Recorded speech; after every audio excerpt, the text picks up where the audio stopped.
Welcome to Multifamily Grit, where we bring in the experts to share the pros and cons and celebrations and struggles of the most important industry in the U.S., multifamily property management.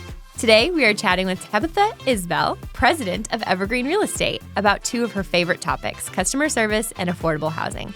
Tabitha has been creating success in multifamily for everyone involved, residents, on-site teams, and owners, leading to her own incredible success. And before we get started, we are sponsored today by Fortress OS, the only core property management operating system built with an emphasis for today's affordable operators. Ready for your applicants, leasing agents, and compliance team to love the software they work in and the job they do every day? If you like what you hear today, please like and subscribe. Tabitha, thank you so much for being here today. It has been too long since we've connected. I know. Before we dig in, I'd really love for you to take a chance to just tell our listeners a little bit about how you got started in the industry. So I got started back in 2000, and I started working for a builder and developer, and I did leasing of houses, apartment communities, and storage units.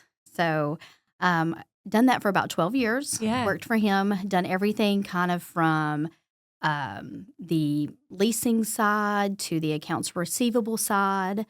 And enjoyed it, and then ended up getting more into the multifamily. Yeah. And became a manager of an apartment community, and then moved up to a regional, and then an asset manager, and now President of Evergreen Real Estate. Oh, my goodness. Yeah. So tell me a little bit about Evergreen and what you do there. So I kind of wear multiple hats right now because we manage and we owner manage. Mm-hmm. And so therefore I am kind of the asset manager as well as the president and the regional. Yeah. So I stay very busy, but I love what I do. Yeah. And it gives me the opportunity to really interact with our employees, which I truly love. Yeah. Because they're like family, you know?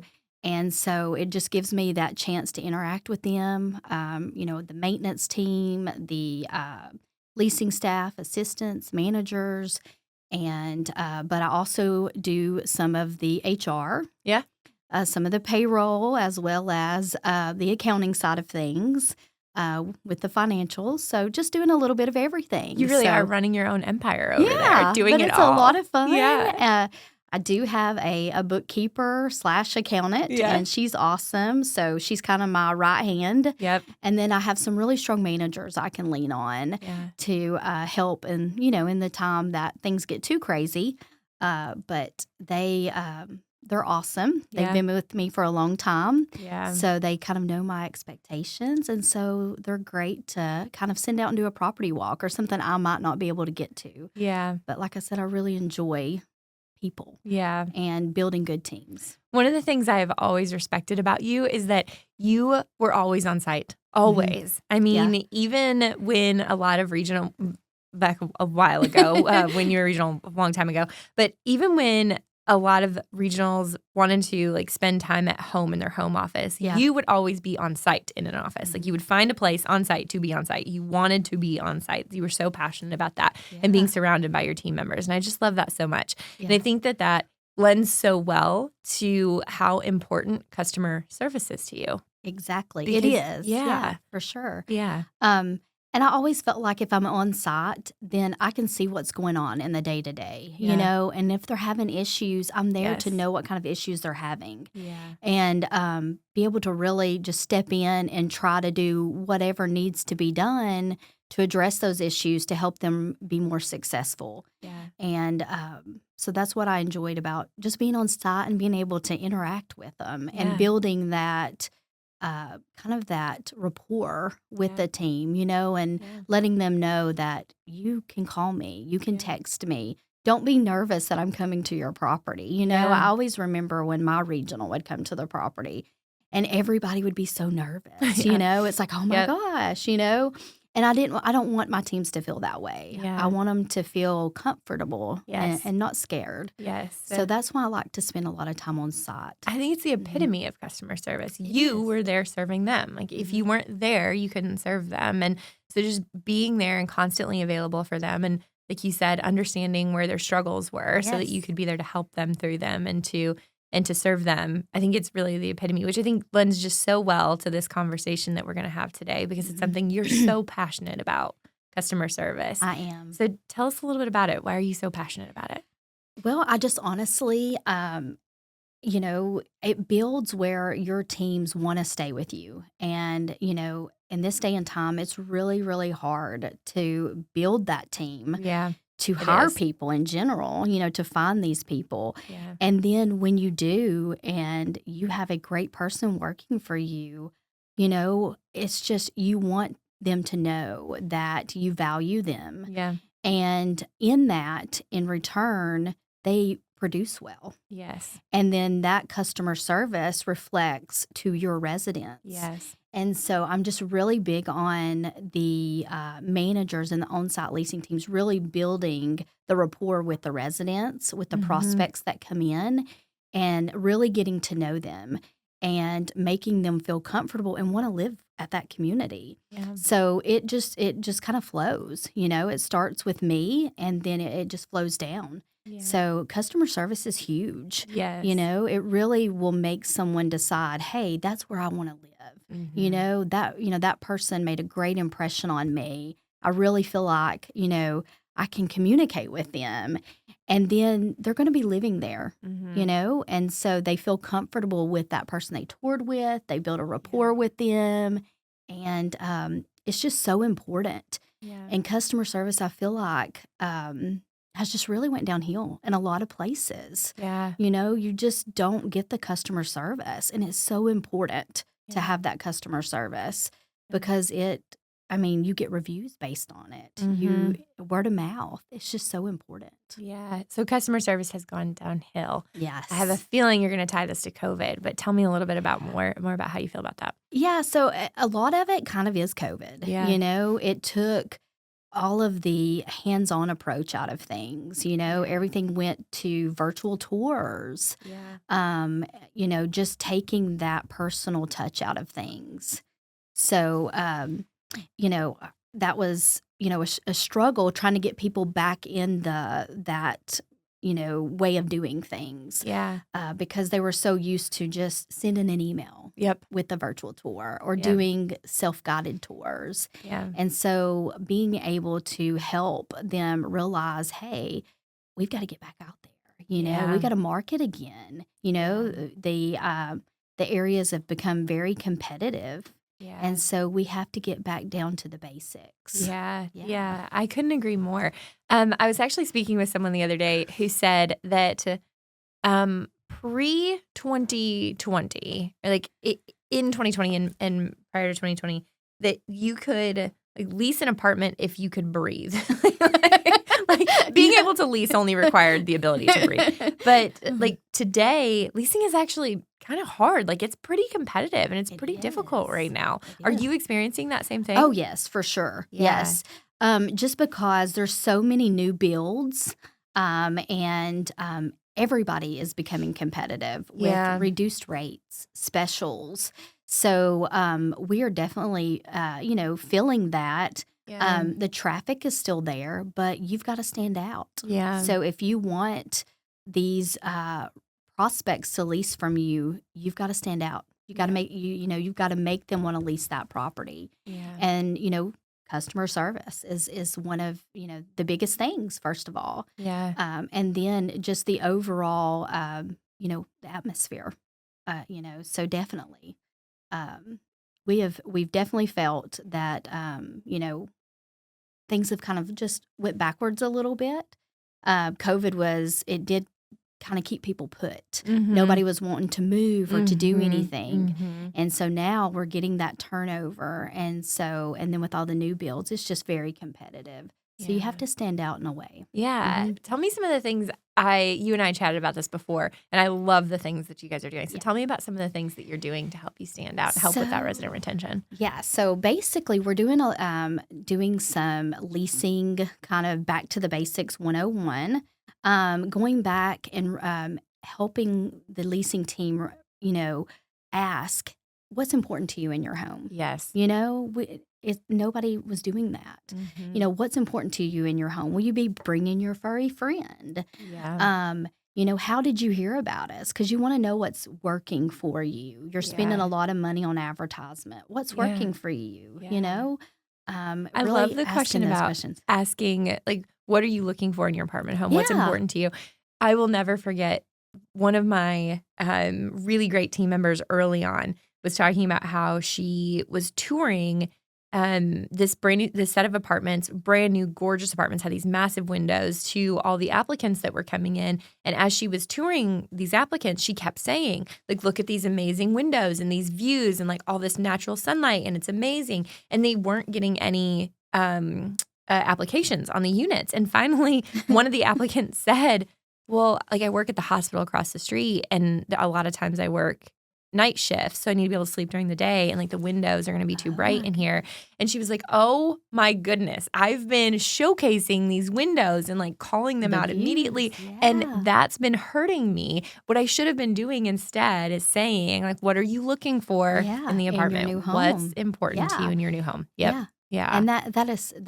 So that's exactly why we kind of have to get back to those basics. Yeah. What are you, because where they're at may not have, you know, what they're looking for now. And so it's important to, you know, showcase when they come in, you know, those things that you have that maybe they mentioned. Yep. You know, that's important to them. The fitness center, you know, a pet spa, you know, an area for the dogs to play, you know, just really finding out what's important to them. So that way, when you tour them, you have that note there and you can point out the items that they mentioned that was important to them. Yeah, I couldn't agree more. It's bringing the art back into the customer service that I feel like we have been missing, especially when things went so digital and we just allowed, I think, technology to run that service rather than the personal aspect of it. And I say all the time, you know, if I were to move back into an apartment and make the decision of where I called home for my family and I in an apartment community, I would 100% make that decision on where I felt most comfortable, period. Like, that would be location would probably be my number one priority because of schools and kids and, you know. But other than that, like, the next thing would absolutely be, where do I feel most comfortable? And that's going to come from the level of customer service, whether that's the maintenance technicians and their customer service and keeping the property looking and feeling clean, or whether that's the leasing consultants and their ability to make you feel welcome and at home when you're in the community. But I couldn't agree with you more. Yeah, for sure. And then, you know, one thing that I've had them do in our leasing classes is basically be like, okay, I'll hand out some phone numbers of, you know, some of our competitors. I love this so much. Yeah, and have them call. Yep. And then when they get off the phone, I'm like, okay, would you want to go tour there? Yeah. Did they make you feel like, oh my goodness, I want to go tour with that person? You know, they made me feel like, oh my, this place is amazing. You know?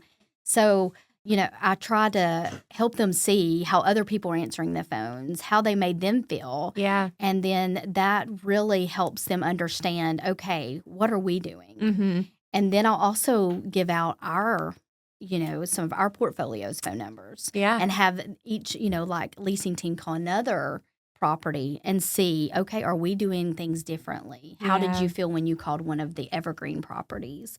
So because you do, most of the time, the initial interaction is over the phone. So, you know, did they follow up with you? Did they send you an email thanking you for calling and send, you know, maybe you send them the floor plan that they were interested in or the virtual tour of the unit they were interested in, just giving them the information that they need. And so that's kind of getting back to the basics of leasing, just starting back over, you know, back to square one.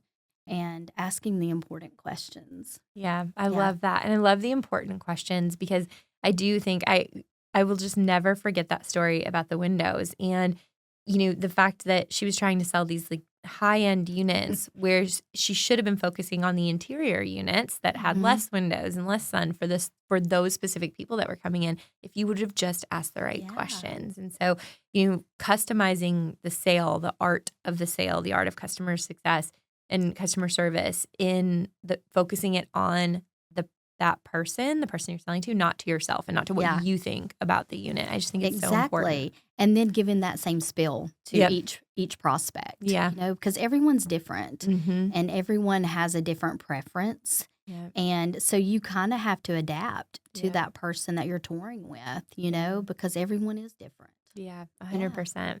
And in your communities, you mentioned some of the customer service that you're putting forward inside of the communities Mhm. to the residents that are currently Yeah. there in order to reduce the turnover that you're experiencing in this hyper competitive um, market. So tell us a little bit about the things that you're doing in the communities. So, pets are just you know, a big part of people now. Yep. You know, they're family members. Yeah. And so one thing that we've realized is doing some yappy hours. You know, having that's what we call it. I love it. And then having the pets come down with their owners. We'll have Yeah. like a sponsor from a couple of like pet daycare centers and grooming spas. They'll bring some of their items in.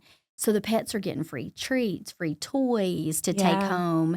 And then the residents are getting to know the area better. Yep. And then they build that relationship with that pet groomer. And it's right over across the street from where they live. Yeah. And so then when it gets time and they think, you know, oh, my lease is up, I want to stay. My pet groomer's across the street. My Yeah. pet daycare's just down the road. I love You that. know? So smart. Yeah. So just bringing those people in and, you know, your residents are building, you know, relationships to people in the area. And that keeps them where they feel like they're at home. Yeah. So the pets are a big thing. Yep. We've also started, we've got a couple that lives at one of our communities, and we're not able to do this at all communities, but this one property we're able to. They do a cooking class. Oh, fun. And it has been a huge hit. I mean, a ton of people come and they do a cooking class. They show them how to make certain meals. They get to eat. Oh, that is And so they get fun. to take like the recipes home with them. Yeah. So that has been a huge hit. And we do it once a month. So we try to have. That is so Yeah. fun. Can I ask, logistically, where are they doing this at? Do you have like we have a state? clubhouse. Okay. Yeah. So we don't have like an oven. So everything they bring down is really like easy to make. Oh, wow. Yeah. So it's like quick, easy things to make because everybody's life is so busy. Oh, for sure. You know, Yeah. you rarely have time to cook anymore, Yeah. you know? So it's fun, quick things to make. So they'll come down and they basically, I mean, just do everything there on the little bar area that we have Yeah. in the club room. And then, you know, everybody's sitting, watching them make the meals, asking questions. And then everybody gets to eat together. You know, they make love it. friends. So engaging. Yeah. They make Yes. friends there at the community. Yeah. And then they get to take those recipes home. Yeah. So that has been a really great thing. And it's free Mhm. because the resident, they live there. Mhm. You know, so if you can find people that live within your community that do certain things, then that is something free to your residents. And it's something that your current resident that's providing it enjoys doing. Yeah. Yeah. Such a So- sense of like community engagement. Yeah, The same thing with for the sure. Yappy Hour. Yeah, I mean, I yeah. think that's brilliant Yes. to bring in the service providers in the Yes. area right next door down the Mhm. street to like create that attachment because It no one does. wants to leave their favorite doggy daycare. They Like, don't, no. No one wants to leave that. And then we try, you know, I reach out to a lot of them and I try to get like set up where they get a discount. Yes. So like the groomers across the street, they get a 5% discount if they live, you know, at our community. Yeah. And some of the daycares. So just reaching out and then they're like, oh, I get a discount because I live here. Yeah. And it just really has helped with that retention because after COVID, you know, people were ready to go. Yeah. People were ready to get back out there. Mhm. So that has really helped us, you know, doing these activities. Another big thing is sending your residents birthday cards. Really? You guys Yeah. still do that? Wow. Yeah. So just, you know, being able to pull the birthdays, sending them out, you know, hey, happy birthday, and your whole team sign it. Yes. You know, that is important. Yeah. And then, you know, we've even got the customer service at most of my properties where they know that, like, we had a resident that lost a pet.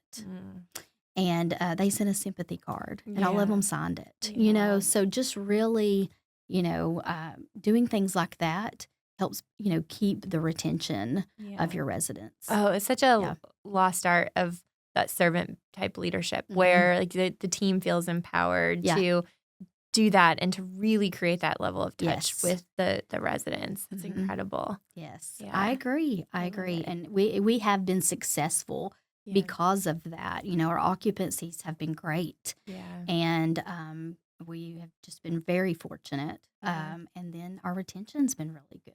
Yeah. Yeah.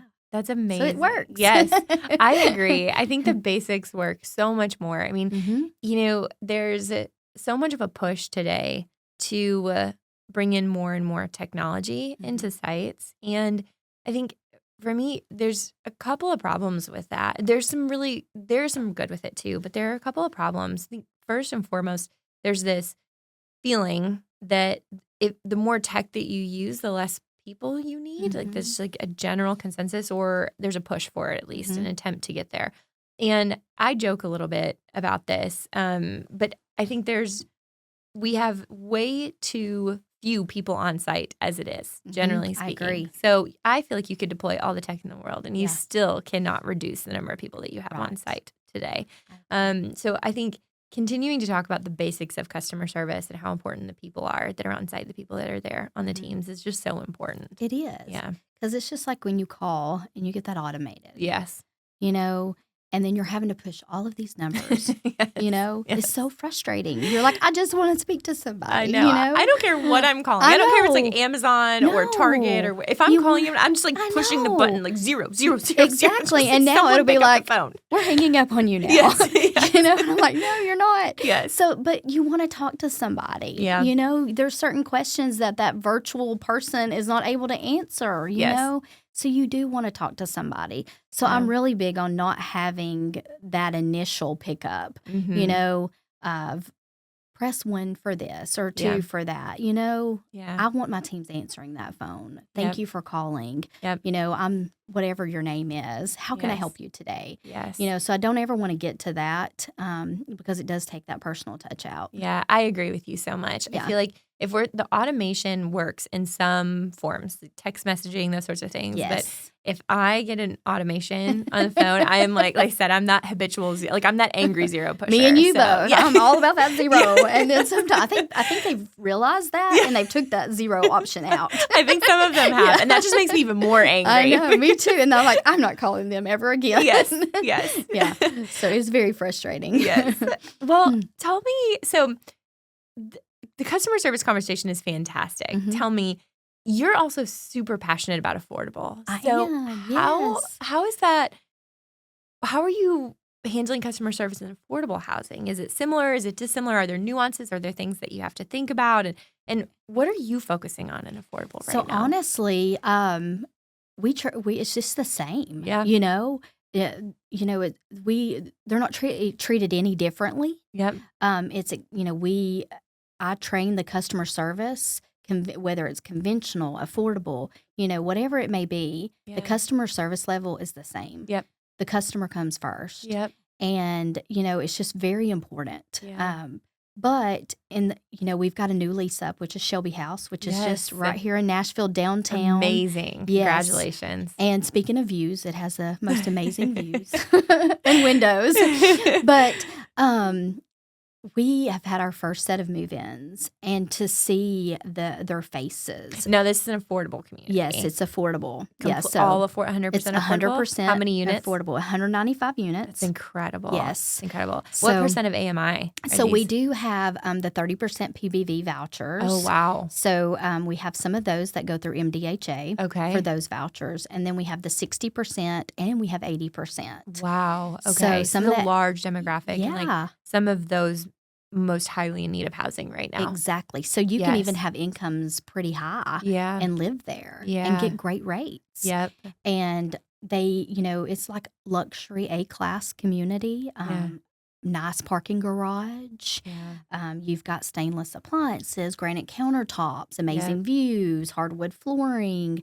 So in-unit washer and dryers. So, people that are coming in and walking them into their new home, I mean, it's priceless.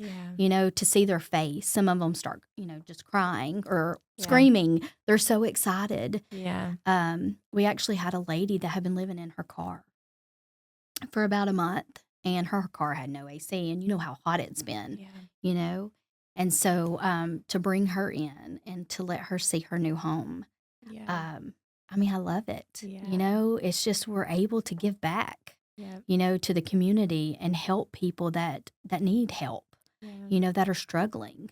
Yeah. And so it's been amazing. Yeah. And we've got another phase of Shelby that's going to take place here in the next probably year and a half for, lease up. But going to have some of the same structure. So we're just wanting to help as many people as we can. And that just really, it means a lot to me to be able to be part of that and to help these people that, have the lower incomes, have a nice place to call home. Yeah, right in the city, right? Yeah. Where we really need it. I mean, Yes. in order for Nashville to continue to not only survive, but thrive, we need to have those that we rely on the most to help fuel the city, like actually living Exactly. in the city close to where they work and Mhm. like have that accessibility. So Yeah. I love that And so a much. lot of it is just, it's in walking distance Mhm. to a lot of people's jobs, Yep. so it's the convenience, Yeah. like you said, that's important, Yeah. getting them close to everything. Yeah. And for Yeah. them to have an opportunity to live somewhere that's so nice. Oh, It's been yeah. so It's intentionally designed and yes. built. And Mhm. the fact that you're there to help them move in, Oh, that's really yeah. incredible. Yeah, so we just I got together some, moving gifts. We done some little gifts in each unit. We personally, I had the teams, the manager and assistant leasing personally sign a thank you card. And so it's in every unit when they walk in with some little toilet paper all wrapped up Yeah. really cute. Back to the basics, Yep. moving Yeah. gifts with, Yeah. with a trash bag and some Mhm. Tide Pods in it. Yeah. Just the things when you go in, you're like, oh my goodness, I don't have a trash bag. Where's a trash Yes. bag? Oh my gosh, dish soap. Yeah. Yes. Oh, I need some Sponge. toilet Yeah. paper. Yes. Yes. So all that stuff's right there, just Yeah. with a personal note from the office team thanking them for making Shelby House their new home. So, I love that so and much. they have come down and said, thank you so much for my gift. Yeah. So that just means so much, I Mhm. just truly enjoy bringing happiness, Yep. and it truly has. Yeah. I think it's so easy and affordable because the demand for affordable housing is so high. Mhm. And so many of us that manage affordable have these massive waiting lists. And so it's really easy to put the customer service to the wayside, right? Mhm. And It instead is. just kind of focus on the logistics of like physically getting the applications completed, getting someone approved and getting them in the unit and not really going above and beyond that. Mhm. And I think going above and beyond that and making them feel good, making them feel happy and thought of and Yes. invested in and going that extra mile can be really impactful to humans Mhm. and to the people who are living there. And that was my thoughts, Yeah. because yes, we get a ton of calls talking Mhm. about, competitive. It's not so competitive, Yeah. because people need these. Mhm. And so there's a lot of people calling, Yeah. that traffic is there, Yeah. but really just taking the time to bring that individual in, spending that time with them, going through their paperwork with them, and giving that customer service to them, and not just kind of running through it, Yep. to get them in, Yeah. but making them feel at home too, Yeah. So definitely my team, they know how big customer service is to me, and they bring that to the residents there as well. Yeah. I Yeah. love it. So, affordable housing. Is there Yes. anything else that you focus on in the affordable world or any other thoughts that you have about affordable housing? I know how important it is to all the Yes. communities that we're in, but for those of us who are in it day to day, managing it, leasing it up, dealing with those residents, any other thoughts in that world? The big thing is because sometimes with the affordable housing, the overall community and the way the residents treat it can get away from you. Okay. That does happen. Yeah. They come in like, oh, this place is beautiful. We want to keep it that way. Mm-hmm. So it starts with your team and Yes. how they manage that site. Okay. So basically, going in and doing inspections. Mhm, You have to mhm. do those inspections. Yeah. It's so important Yes. to do the inspections. If there's an issue, we're going to send out a notice. You've got 14 days to cure Mhm. whatever that issue may be. We're coming Yeah. back and we're going to rewalk that unit. Yeah. If anything's going on within the property and damaging things, or Mhm. if you have, unattended children, Yeah. addressing those things right off the bat, Yep. that's what's important, Yep. because once you set that tone, then it's going to be followed, Yeah. but it's really staying on top of those things and not getting lax and just Mhm. allowing people to do whatever they want to do, Yeah. because we have a beautiful community.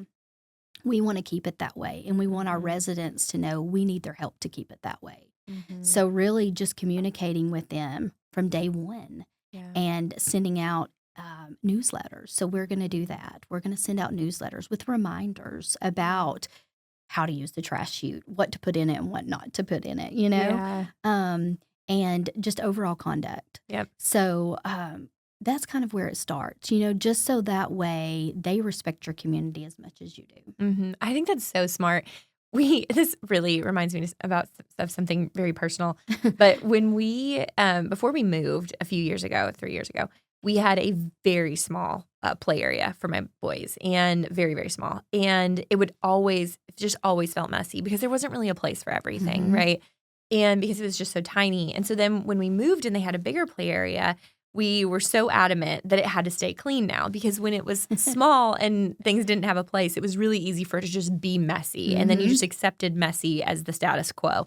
But then when you actually have space and things can be organized, then things need to be organized. And then that becomes the status quo. And then you have to reinforce that. And, Yes. like the minute that there's a bucket of toys left out on the floor, then all of a sudden all the other buckets of toys can be left out on the floor. Yeah, that's instead right. of putting Yeah. everything away. So Yeah. I love it. I think just getting back to the basics of Yeah. that too, which is like if you can keep a certain level of that standard there in the Yes. community and hold everybody to it, and this goes for any community, but especially those where people are sometimes leaving environments like the small toy room, like Yeah. the really Mhm. small room where there wasn't a lot of space, there wasn't room for organization, and creating that standard that you're looking for, right? Mhm. That then when they come to a place where it is, like enforcing that from day one and making sure that that's Yeah. the new way of managing it. Yeah. So, And that's yeah. what's important. It's just like Yeah. with kids, Yes.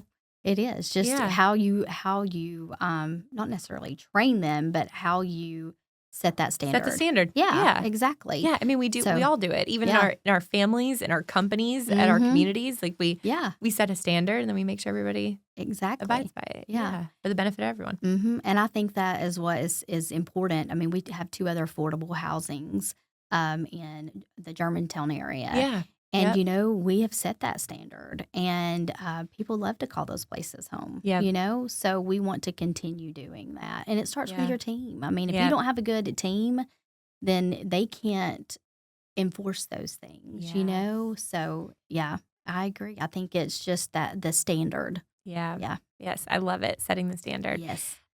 Well, Tabitha, this has been an awesome conversation. I've loved Yes, I've chatting with enjoyed it. you Thank about your you. Yes. passion for customer service and your passion for affordable housing, both things I'm also very passionate about, Mhm. even though I ironically run a tech company, and I would still argue that the people are so important. And Yes. like I said earlier, that Mhm. no amount of tech can replace the need for that customer service and I those people agree. on site. Mhm. So this is so great chatting with you. Before we go, I Yes. know you have tons of stories.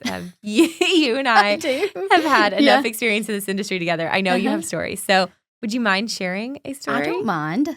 So I do have one. Back when I was on site as a manager, I managed a property that was in the woods. Yeah. So it had a great setting, but it was an older community. And we had what you call palmetto bugs. So they are like a tree bug. Okay. They're actually like a roach. They're Okay. not like the infestation ones. Okay. They're called palmetto bugs. Okay. And They look so like roaches, though? they do, Okay. but they're bigger. Okay. They're bigger. Okay. So, but they're not the ones that like scatter. Okay. But yeah, so they are bigger. So our community, those bugs would get into the unit sometimes or into the office. So it's just one of those things we kind of had to deal with. Yeah. I mean, Because if you're they in the come in woods, from outside. Yeah. You wanted this, in the woods living. Yeah. It comes with some tree bugs. Yeah. So anyway, I did have a resident at one time he just was very frustrated that, even that one would get in his unit. Mm-hmm. And we would spray for him, have the pest control come out and spray. Even though we knew it wasn't really going to do anything, we did that for him to let him know. They weren't infestation No, bugs. they're not. Just like, they would mistakenly get inside. Yeah, they just come in. Like a fly. Like if you open the door or whatever. Yeah. And Okay, so you're they're excessively ugly. spraying. I mean, they're big. Like you can put saddle on these things and ride on them. They're big. Okay, you've set the stage appropriately now. I'm thoroughly creeped out. Yeah, okay. Exactly. So they're big. They are creepy. I was scared to death of them. But he was just so, upset with these bugs. And he comes into my office one day, and he literally, I was a little concerned because I seen the cup, and I wasn't quite sure what was going on, No. And he was like, I want you to feel the way I feel. And next thing I know, that cup goes like this. And the bugs hit me in the chest. Oh. There was 2 of them, and they came down on the table. And I was like, I couldn't speak. And I was like, please get those. And he was like, no. And I was like, you need to leave. You need to leave. So he got up and he said, now you feel the way I feel. And he left. So I had one of my maintenance guys, of course, come down and get those 2 little dead bugs. But I'm telling you, that was probably, that stands when you say, tell me a story. Yes. That is one thing that just pops up in my mind because it really, I felt bad that he had them. I didn't like them either. Yeah. But I didn't want them on me, But ananyway, that's just one of the stories that really stands out in my mind. And, I've told my children. Tell me you evicted this guy. Well. Please tell me you got your retribution because this is terrible. You're like one of the sweetest humans I know. I cannot imagine someone throwing bugs at you. Yeah, he did. He was not nice at all.